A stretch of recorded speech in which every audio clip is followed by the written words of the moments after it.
بسم الله الرحمن الرحيم وإذ قال ربك للملائكة إني جاعل في الأرض خليفة صدق الله مولانا العظيم আজকের এই পবিত্র আয়োজনের সম্মানিত সভাপতি বাংলাদেশ জামাত ইসলামী ঢাকা মহানগরী উত্তরের সম্মানিত আমির জনাব মোহাম্মদ সেলিম উদ্দিন, আমার সামনে উপস্থিত, পাশে উপস্থিত মহান রাব্বুল আলামিনের খলিফাগণ এবং রাসূল করিম সাল্লাল্লাহু আলাইহি সাল্লামের ওয়ারিস, আমি আমার অন্তরের অন্তঃস্থল থেকে গভীর শ্রদ্ধা এবং কৃতজ্ঞতা জ্ঞাপন করছি। আপনারা আমাদের মুখতাসার দাওয়াতে সাড়া দিয়ে এখানে হাজির হয়েছেন। আল্লাহ রাব্বুল আলামিন আপনাদের এই নেক আমলের জন্য দুনিয়া এবং আখিরাতে আপনাদেরকে অফুরন্ত সম্মান এবং মর্যাদা দান করুন। মুসলিম উম্মাহ কঠিন সময় পার করছে। আমাদের দেশে যখন আমাকে কেউ বলে যে আপনাদের অনেক ত্যাগ কুরবানি, বলে কোথায় আপনি ত্যাগ কুরবানি দেখতে পেলেন? আমি তো দেখতে পাই না। বলে কেন?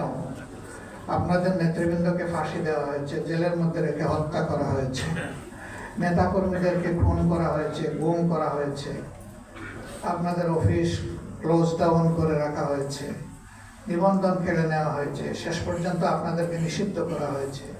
এগুলা কি আপনাদের ত্যাগ কুরবানি না? হ্যাঁ, আপনি বলতে পারেন, কিন্তু এই দেশে আমরাই শুধু ত্যাগ কুরবানি করি নাই। এই দেশে আরো আল্লাহর অনেক বান্দারা ত্যাগ কুরবানি পেশ করেছেন এবং আমরা সকলেই মুসলিম।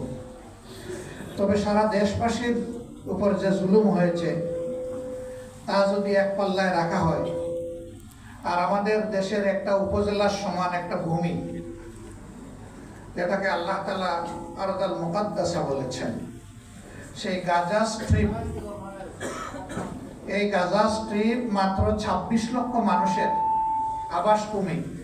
ওই ২৬ লক্ষ মানুষের আবাস ভূমিকে যদি আরেক পাল্লায় রাখা হয়, আমার বিবেক বলে যে তাদের পাল্লা আমাদের চেয়ে অনেক ভারী হবে।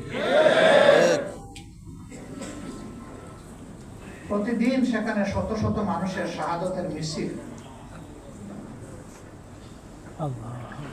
শিশু, বৃদ্ধ, আবাল বনিতা, কাউকে তারা রেহাই দিচ্ছে না। এর পাশাপাশি মা বোনদের ইজ্জত ঘোষণা দিয়ে লুণ্ঠন করছে।